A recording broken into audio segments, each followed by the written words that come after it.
જોઈએ બધાનું ધ્યાન ક્વેશ્ચનમાં. The Satyam Company Limited was incorporated on 1/4/2016 to purchase the business of Messrs Kapoor's Brothers. Its authorized share capital of rupees 10,000, equity share of rupees 10 each. मतलब આપણે total 10,000 share થી payment કરી શકે, 10,000 share બહાર પાડી શકે છે 10 રૂપિયાનો એક. The balance sheet of the firm on 31st March 2016 was as under. Balance sheet આપેલી છે. નીચે આપણને પરચેસ કન્ડિશન આપી છે, જેમાં કીધું છે કે first land and building at ₹50,000, stock at ₹20,000 and other net assets are to be taken at a book value. બાકીની બધી અસેટ્સ આપણે બુક વેલ્યુ પ્રમાણે લેવાની છે. Goodwill of the firm is to be valued at 10,000. Goodwill આપણે 10,000 pay કરવાની છે, directly આપી દીધી છે. એટલે હવે પેલા 3 સ્ટેપ્સ જે આપણે કરતા હતા એમાં ત્રીજા સ્ટેપ્સનો ડાયરેક્ટ જવાબ આપણને આપ્યો છે. All the liability accept bank loan accepted by the company. Bank loan સિવાયની બીજી બધી લાયબિલિટી આપણે લઈ લેવાની છે. Firm dissolution expense were ₹1,000 which was borne by the company. 1,000 રૂપિયા ડિઝોલ્યુશન એક્સપેન્સ થશે જે આપણે ભોગવવાનો છે, એટલે એ આપણે ચૂકવવાનો છે. બીજા 2-3 એક્સ્ટ્રા એડજસ્ટમેન્ટ આપ્યા છે અહીંયા. પરચેસ કન્સિડરેશન કેટલા રૂપિયા આપણે એને ચૂકવ્યા, કેટલી કિંમત ચૂકવી છે, તો એના માટે આપ્યું છે કે 5,000 fully paid up equity share capital at 20% premium.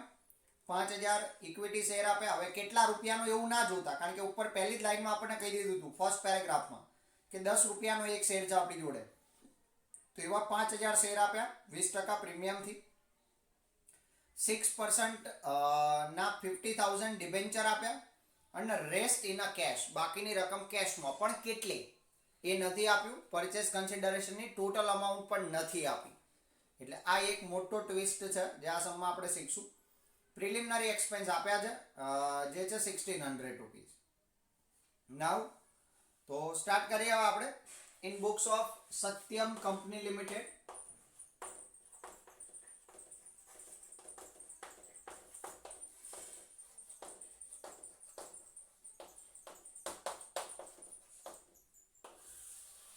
Steps આપણે એના જ રહેશે. પહેલો સ્ટેપ, સ્ટેપ 1,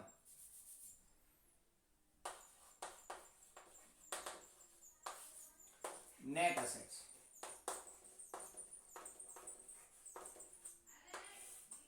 બરાબર, તો બે ભાગ પાડી દઈશું. Total assets, total liability.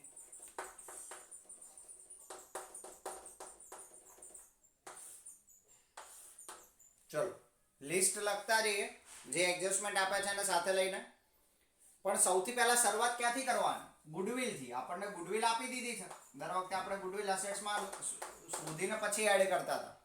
આ વખતે આપણને ઓલરેડી આપી દીધી છે 10,000. બરાબર, એટલે આ વખતે આપણી જેટલી નેટ એસેટ્સ આવશે ને એટલું જ આપણું પરચેસ કન્સિડરેશન હશે. આ ફિક્સ થઈ ગયું. કેમ? કારણ કે 10,000 વધારે આપણે ચૂકવ્યા છે, આપણે ઓલરેડી એસેટ્સમાં રિફ્લેક્ટ કરી દીધા. સમજમાં આવ્યું શું કહેવા માંગુ છું? આજે 10,000 રૂપિયા આપણે એક્સ્ટ્રા પે કર્યા એ તો ઓલરેડી એસેટ્સમાં લખી જ રહ્યા છીએ. એટલે હવે જે નેટ એસેટ્સ આવશે ને ફાઇનલ આપણું પરચેસ કન્સિડરેશન જ હશે. તો ગુડવિલ આપી દીધી હોય તો આ તમારે કામ કરવાનું, પહેલા ગુડવિલ થી જ સ્ટાર્ટ કરવાનું. ચલો એની પછીની એસેટ્સ છે લેન્ડ એન્ડ બિલ્ડિંગ. તો લેન્ડ એન્ડ બિલ્ડિંગમાં આપણને શું કીધું છે? 48,000 ની છે, પણ એની નવી વેલ્યુ આપણને આપી છે 50,000. તો આપણને જે એડજસ્ટમેન્ટમાં વેલ્યુ આપી હોય એ લેવાની. સ્ટોક, લેન્ડ એન્ડ બિલ્ડિંગ પછી આવે છે પ્લાન્ટ એન્ડ મશીનરી. તો જો એનો કોઈ હવાલો છે પ્લાન્ટ એન્ડ મશીનરીનો? તો કોઈ હવાલો નથી. Other assets taken as a book value. તો બુક વેલ્યુ પ્રમાણે લઈ લેવાના જે આપ્યા હોય તે. 20,000. સ્ટોક, સ્ટોકમાં આપણને આપ્યો છે 24,000 છે, બટ એની એગ્રીડ વેલ્યુ આપણને 20,000 આપી છે. તો જે એડજસ્ટમેન્ટમાં આપ્યું હોય આપણે એ વેલ્યુને ફાઇનલ કન્સિડર્ડ કરવાનું. બરાબર, એની પછી ડેટર્સ, બાકી બધું એઝ ઇટ ઇઝ લેવાનું છે. તો ડેટર્સ આપ્યા છે 23,200. ઇન્વેસ્ટમેન્ટ,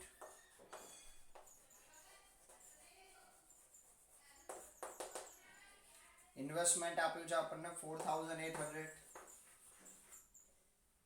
બિલ્સ રિસીવેબલ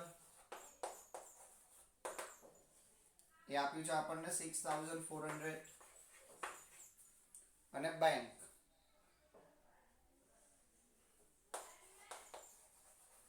કોઈ એડજસ્ટમેન્ટ ના આપ્યું હોય એસેટ્સ એમ નામ લઈ લેવાની 9600. સામે લાયબિલિટીમાં આપણને ક્લિયર કટ મેન્શન કર્યું છે કે બેંક લોન નથી લેવાની. યાદ રાખજો, થર્ડ એડજસ્ટમેન્ટ જુઓ, ઓલ ધ લાયબિલિટી એક્સેપ્ટ નો મતલબ થાય છે ના સિવાય. બેંક લોન સિવાયની બધી એસેટ્સ, બધી લાયબિલિટી લેવાની. તો બેંક લોન સિવાય અહીંયા બે લાયબિલિટી છે, ક્રેડિટર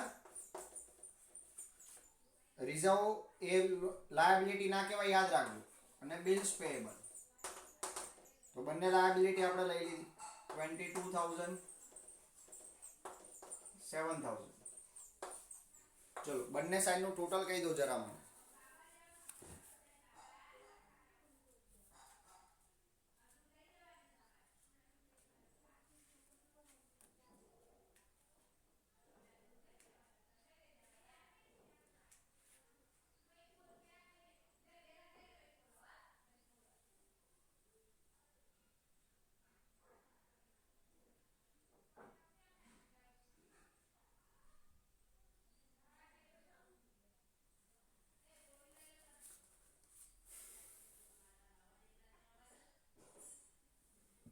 Uh, 1,44,000 and 29,000.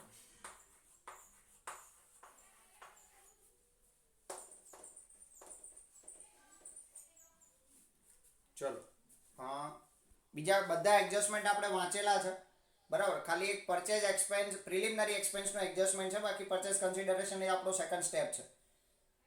એક એડજસ્ટમેન્ટ જે અહીંયા ખાસ ધ્યાનમાં લેવાનો છે, લાસ્ટ વાળી લાઈન જુઓ, firm dissolution expense were ₹1000 was borne by the company. 1000 રૂપિયા એક્સપેન્સ થયો છે, પણ એ પહેલા સૌથી પહેલા આપણે નેટ એસેટ શોધી નાખીએ. net assets is equal to total assets minus total liability. चलो total assets I 1,44,000 minus total liability 29,000. How much?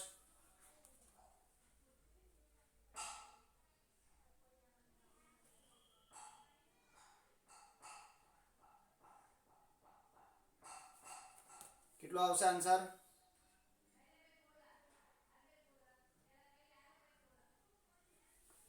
$1,15,000. હવે જો કોઈ ડિઝોલ્યુશન એક્સપેન્સ આપેલો હોય, ડિઝોલ્યુશન એક્સપેન્સ એટલે વિસર્જન ખર્ચ, તો એ એની અંદર એડ થઈ જાય, બીકોઝ એટલા આપણો ખર્ચો વધી ગયો તો ડિઝોલ્યુશન એક્સપેન્સ એડ થઈ જાય. 1,000 રૂપિયા આપ્યા છે તો આ 1,16,000 આયા. એ હવે નેટ એસેટ્સ માંથી શું આવી ગયું આપણો ડાયરેક્ટ જવાબ, જે આપણે શોધવાનો હતો. મેઇન ટ્વિસ્ટ આ જ હતો, જ્યારે ગુડવિલ ડાયરેક્ટ આપેલી હોય તો નેટ એસેટ્સ જે છે એ જ પરચેસ કન્સિડરેશન બની જાય. આપણે જ્યારે ગુડવિલ એસેટ્સમાં એડ કરી દીધી છે તો જે નેટ એસેટ્સનો જવાબ આવે છે એ જ આપણું પરચેસ કન્સિડરેશન બની જાય. તો અહીંયા નેટ એસેટ્સ 15 આવી, 1,000 રૂપિયા આપણને એક્સ્ટ્રા એક્સપેન્સ બોર્ન કર્યો છે આપણે, બરાબર, એ આપણે બિયર કરવાનું છે, આપણે આપવાનો છે, તો 1,16,000 રૂપિયા. હવે આપણો સ્ટેપ 2 આપણે કરી શકીએ. Step 2 purchase consideration. હવે એનું ટોટલ આપણને ખબર છે 1,16,000 થવું જોઈએ, બરાબર, એટલે જે કેશ નો પોઈન્ટ છે અહીંયા સોલ્વ થઈ જશે.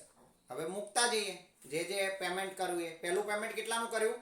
5,000 ફુલ્લી ઇક્વિટી શેર એ 10% પ્રીમિયમ. ચલો સૌથી પહેલા આપણે આપ્યા equity share 5,000 equity share each ₹10, તો 50,000. ઉપર આપ્યા છે ભાઈ 10 રૂપિયાનો શેર છે, આપણને ઓથોરાઇઝ કેપિટલ આપી છે, એમાંથી જ આપણે શેર ઇશ્યુ કરાય. ઓથોરાઇઝ કેપિટલ કેટલી છે? 10,000 શેર, 10 રૂપિયાનો એક, તો આપણે એમાંથી 5,000 શેર આપ્યા પ્લસ પ્રીમિયમ સાથે આપ્યા, એટલે સિક્યુરિટી પ્રીમિયમ 5,000 શેર ઉપર 20% એટલે 10 રૂપિયાના 20% એટલે 2 રૂપિયા, 10,000 પ્રીમિયમ છે, બરાબર. એ સિવાય 50,000 રૂપિયાના ડિબેન્ચર આપ્યા, 6%ના ડિબેન્ચર, ડાયરેક્ટ અમાઉન્ટ જ આપી છે 50,000. રિમેનિંગ જે વધ્યા એ કેશ પ્લસ બેંક થી પેમેન્ટ કર્યું. કહી દો તો મને કેટલા વધ્યા? આ આપણો ટ્વિસ્ટ હતો જે આપણે ફાઇન કરી નાખ્યો. આમાં ક્યાં કઈ અઘરી વસ્તુ છે? ગુડવિલ મૂકીને સ્ટાર્ટ કરવાનું, બસ આટલું યાદ રાખો. જ્યારે આપણે ગુડવિલ મૂકીને સ્ટાર્ટ કર્યું હોય તો જે નેટ એસેટ્સ આવે એ પરચેસ કન્સિડરેશનનું ટોટલ લઈ લેવાનું. કેટલું આવે છે ડિફરન્સ ભાઈ? 1,10,000. 6,000 રૂપિયા, તો એ 6,000 રૂપિયા આપણે કેશ એન્ડ બેંકથી પેમેન્ટ કરીએ. That's it. લખી લો બધા આટલું. જેને લખાઈ જાય એટલે યસ કોમેન્ટ કરો. ખબર પડી ગઈ ને બધાને? કોઈને કંઈ ડાઉટ, ક્વેશ્ચન, ક્વેરી હોય તો કહી દો. ફરક ખાલી એટલો જ છે કે અત્યારે આપણે ત્રીજો સ્ટેપ કરે, પણ અહીંયા ત્રીજો સ્ટેપ ડાયરેક્ટ આપ્યો છે, તો એનો જવાબ મૂકીને પછી જ અસેટ શોધવાની.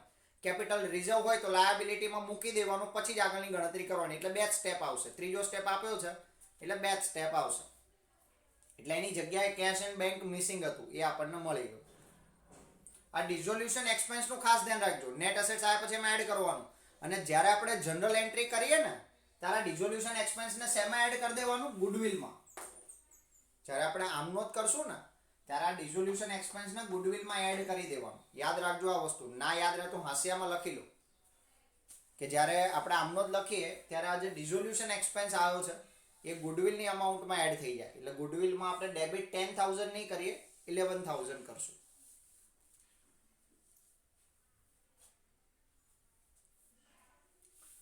જલ્દી લખવામાં થોડી સ્પીડ રાખજો.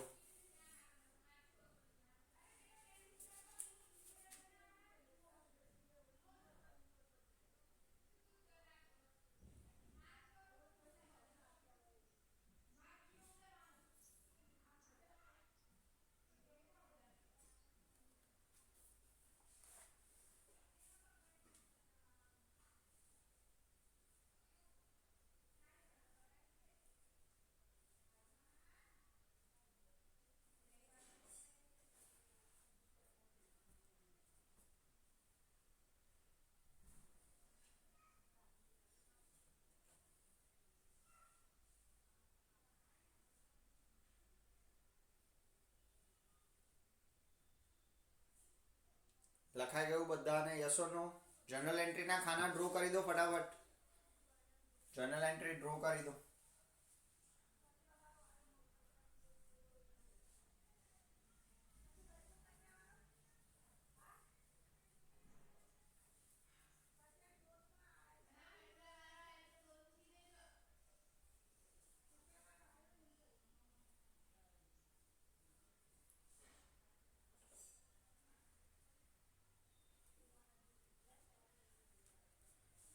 General entry in books of Satyam company limited. લખો હવે પહેલી જનરલ એન્ટ્રી. શું કરશો? આ બધું ડેબિટ. ગુડવિલ તો આ વખતે આમાં જ છે એટલે આખું લિસ્ટ ડેબિટ. પણ ગુડવિલમાં કેટલા રૂપિયા લેવાના? 11,000. આ જે ડિઝોલ્યુશન છે એને અલગથી ડેબિટ નહીં કરવાનું, ગુડવિલમાં એડ કરી દેવાનું. આ બધું ડેબિટ કરો, આ ક્રેડિટ કરો. ચલો ફટાફટ બનાવી દો લાંબી general entry. Goodwill account debited 11,000. પછી બધી આ જ અમાઉન્ટ લેવાની, ના જ શબ્દો. Land and building debited 50,000. Plant and machinery debited 20,000. Stock account debited 20,000. Debtors 23,200. Investment account debited 4,800. Bills receivable 6,400 and bank account 9,600. 2. Creditors account to bills payable account. અને છેલ્લે જે તફાવત આવે એ ક્યાં જાય? To vendors account. To vendors account. અને vendors અકાઉન્ટમાં આટલો જ ડિફરન્સ નીકળતો હોવો જોઈએ, 1,16,000 રૂપિયા. જોઈ લો થઈ જાય છે. જેને બી પહેલી જનરલ એન્ટ્રી લખાઈ જાય 1,16,000 ડિફરન્સ આવી જાય, યસ લખી દો.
ઓકે, 2 જણાને થઈ ગયું. બીજા બધા ફટાફટ.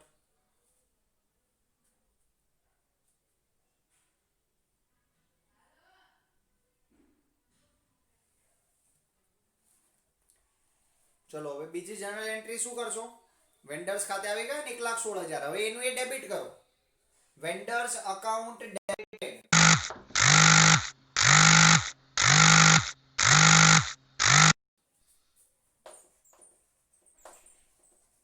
Vendors account debited to equity share, to security premium, to 6% debenture, to cash and bank. Amount લખી દો જે પણ આવી છે, કરી દો જનરલ એન્ટ્રી.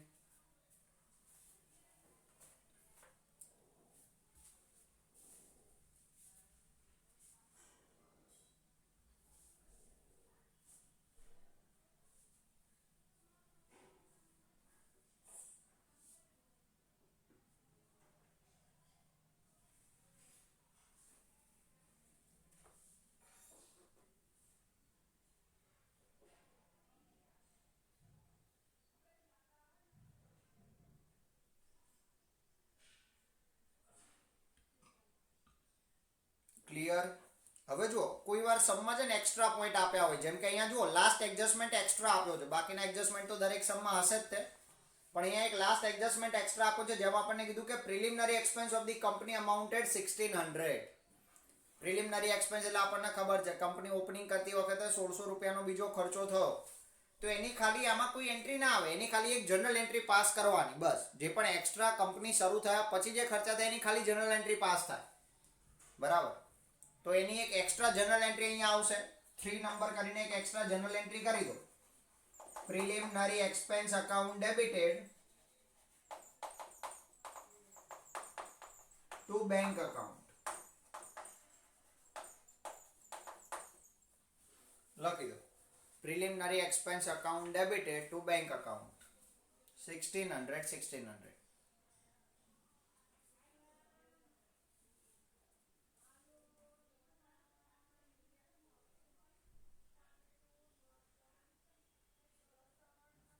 ક્લિયર?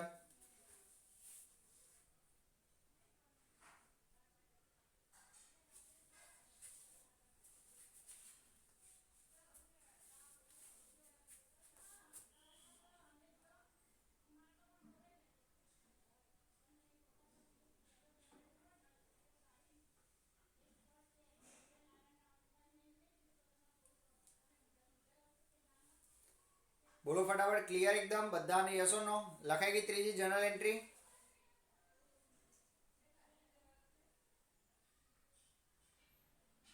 ઓકે.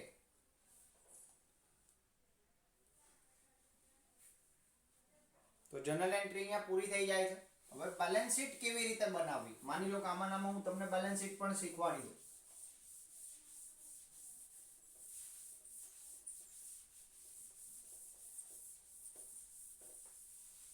કેવી રીતે બનાવશું આપણે બેલેન્સ શીટ, બરાબર? તો એકદમ સિમ્પલ. પહેલા બેલેન્સ શીટ તો ડ્રો કરેલી છે આપણે.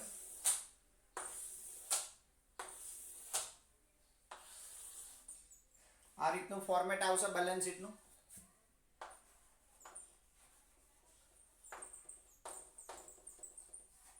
Balance sheet as on 1 April 2016 in books of Satyam Limited.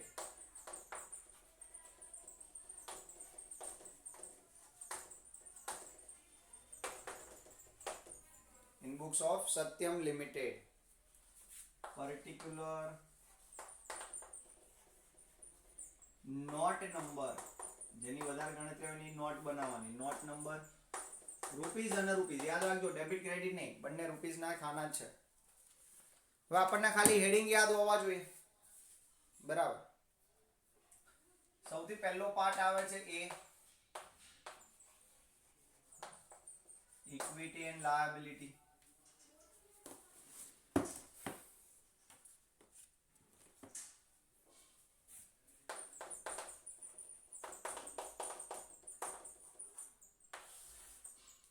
Equity and liabilities.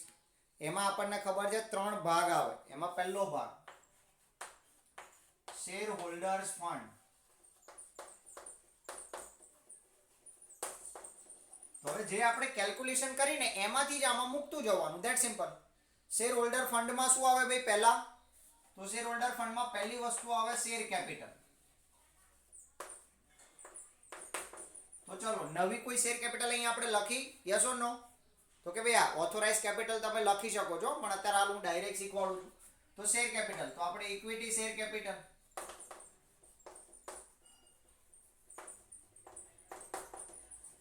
કેટલી ભાઈ બહાર પાડી? કેટલા શેર આપ્યા? 5000 શેર, each ₹10, એટલે 50,000 ના.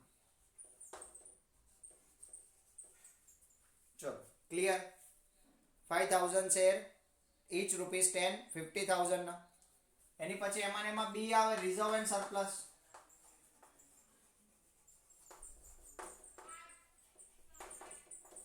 તો રિઝર્વ એન્ડ સરપ્લસ માં શું છે?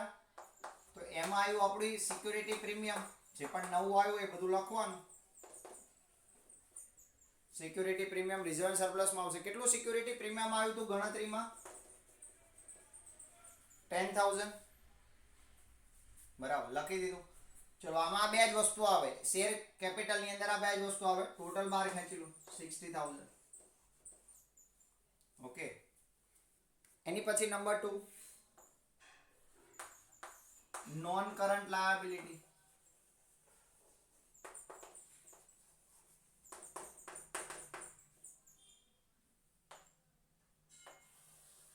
આ શેર હોલ્ડર ફંડ હતું. હવે સેકન્ડ મેઇન ટોપિક આવે છે નોન કરંટ લાયબિલિટી. બરાબર. તો નોન કરંટ લાયબિલિટી માં શું આવે ભાઈ? તો ડિબેન્ચર આપણે આપ્યા છે કે નથી આપ્યા? તો નોન કરંટ લાયબિલિટી માં લોંગ ટર્મ બોરોઇંગ આવે પહેલો પોઈન્ટ. અથવા તમે ડાયરેક્ટ લખી શકો છો ડિબેન્ચર 6% ડિબેન્ચર લોંગ ટર્મ બોરોઇંગ માં.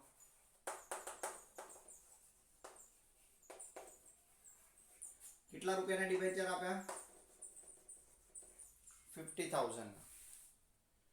બેંક લોન આવે તો આમાં પણ બેંક લોન તો આપણે લીધી નથી. ડાયરેક્ટ પૂરું બહાર કાઢી લો 50,000. એની પછી નંબર 3 આવે કરંટ લાયબિલિટી.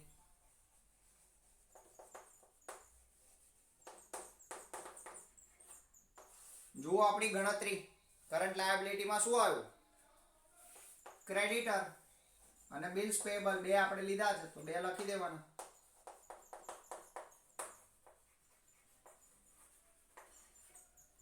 ક્રેડિટર અને બિલ્સ પેયેબલ કઈ કિંમતે લીધા? તો કે ભાઈ બુક વેલ્યુ એ. કેટલી છે બંનેની બુક વેલ્યુ જોઈ લો. હા 22,000 ને 7,000.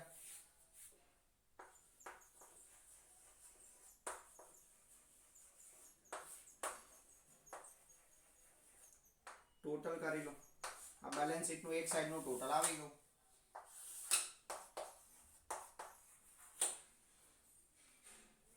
સેમ ટુ સેમ રીતે અસેટ્સ નું બનાવી દો.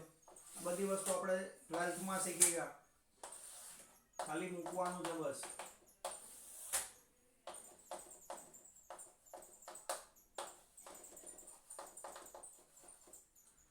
એમાં પહેલું હેડિંગ આવશે બી અસેટ્સ. Main heading. બરાબર. એમાં પહેલો પોઈન્ટ આવશે non current assets.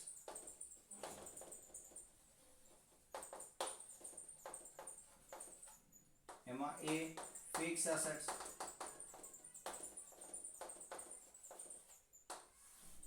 Fix assets માં પાછી બે વસ્તુ હોય, ટેન્જીબલ અને ઇનટેન્જીબલ. તો એમાં સૌથી પહેલા ઇનટેન્જીબલ. તો ઇનટેન્જીબલ માં આપણા અહીંયા એક જ એસેટ્સ આવશે ગુડવિલ 11,000. 10,000 હતી ને 1,000 ડિસોલ્યુશન. જે આપણે ગણતરીમાં લીધું હોય એ જ. બરાબર. તમારે એ જ લિસ્ટ ઉતારવાનું છે. એની પછી ખાલી હેડિંગ અહીંયા અલગ પાડી દેવાના. ટેન્જીબલ. તો ફિક્સ એસેટ્સ માં ટેન્જીબલ માં કઈ કઈ આપી છે ભાઈ? તો બિલ્ડિંગ છે, પ્લાન્ટ એન્ડ મશીનરી છે, બંને ફિક્સ એસેટ્સ કહેવાય. સ્ટોક ના આવે, સ્ટોક કરંટ કહેવાય. તો બિલ્ડિંગ અને પ્લાન્ટ એન્ડ મશીનરી જે વેલ્યુ અંદર નવી લીધી આપણે એ જ કન્સિડર્ડ કરવાનું. તો કઈ વેલ્યુ લીધી આપણે? બિલ્ડિંગની 50,000 અને પ્લાન્ટ મશીનરીના 20,000. તમે ગણતરીમાં જોજો. તો 50,000 અને 20,000 ટોટલ બહાર કાઢી લો ત્રણેયનું. ફિક્સ એસેટ્સ આવી ગઈ.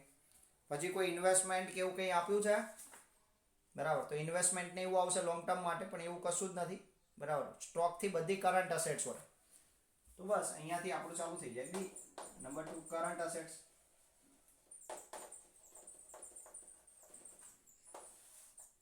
બેઠું ઉતારી દો બધું. સ્ટોક કરંટ એસેટ્સમાં જે એસેટ્સ આપી છે બેઠી લખી દો. નવી કિંમત લેવાની in short. Stock, ડેટર્સ, investment, stock, ડેટર્સ, investment, bills receivable,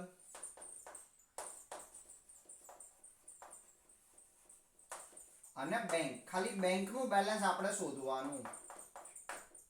બરાબર. બાકી બધા બેઠા લખી દો એઝ ઇટ ઇઝ. આ સાઈડનું જે ટોટલ આવે એ ટોટલ આ સાઈડનું પણ હશે. એટલે જે તફાવત આવે એ બેંકમાં લખી દેવાનો. તમને ના શોધતા ફાવે તો આ સિમ્પલ હિન્ટ છે. ચલો વેલ્યુ લખી દો બધાની. સ્ટોક આપણો છે 20,000. બાકી બધું આપણે એઝ ઇટ ઇઝ લીધું છે. 23,200. ડેટર્સ 4,800 and 6,400. બેંક એક મિસિંગ છે ભાઈ. તો બેંક કેવી રીતે શોધવાની? તો તમે સિમ્પલ લોજિક દોડાવો. તો જનરલ એન્ટ્રી કાઢો. જનરલ એન્ટ્રી કાઢો. ચલો બેંક બેલેન્સ શોધતા પણ શીખવાડ્યું નહીં તો આ મેથડ તો છે જ. આમાંથી આ બધું બાદ કરો એટલે તમને જે તફાવત આવે એ બેંકમાં લખી દેવાનું. આ સિમ્પલ સ્ટ્રેટેજી છે. કારણ કે બેલેન્સ શીટમાં બે બાજુનું ટોટલ સરખું જ હોય. એ સિવાય તમારે બેંક શોધતા શીખવું હોય તો તમે જુઓ આપણે જે જનરલ એન્ટ્રી લખીએ એમાં જુઓ જેટલી જગ્યાએ બેંક ડેબિટ છે એ પ્લસ કરવાનું. આમનોંધમાં જ્યાં જગ્યાએ બેંક ક્રેડિટ આવ્યું એ માઇનસ કરવાનું. તો પહેલી આમનોંધમાં બેંક ડેબિટ છે. કેટલા રૂપિયા છે ભાઈ? જનરલ એન્ટ્રીમાં ચેક કરો. પહેલી એન્ટ્રીમાં બેંક ડેબિટ છે. કેટલા રૂપિયા છે?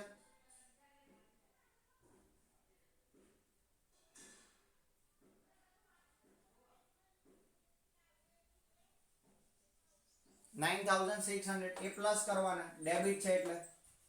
ઓકે. બીજી જનરલ એન્ટ્રીમાં ક્યાંય બેંક આવ્યું? ચેક કરો. ડેબિટ કે ક્રેડિટ? બેંક આવ્યું ચેક કરો. તો કે હા બેંક આવ્યું. બરાબર. અને એ પણ શું આવ્યું? ક્રેડિટ આવ્યું. કેટલા રૂપિયા આવ્યા ક્રેડિટમાં? 6,000. તો એ માઇનસ કરો. ત્રીજી એક જનરલ એન્ટ્રી આપણે એક્સ્ટ્રા કરી એમાં પણ બેંક આવ્યું. એ પણ માઇનસ કરો. ક્રેડિટ થાય એ માઇનસ કરી દો. ડેબિટ બેંક આવ્યું એ પ્લસ કરી દો. That's it. તો 9600 માંથી 6,000 અને 1600 6,000 and 1,600 બાદ થાય. remaining 2,000. it's our bank balance.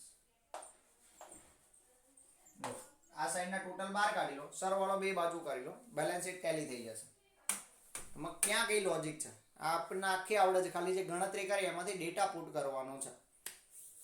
What is my point? આવડે કે ના આવડે? ખબર પડી બધાને?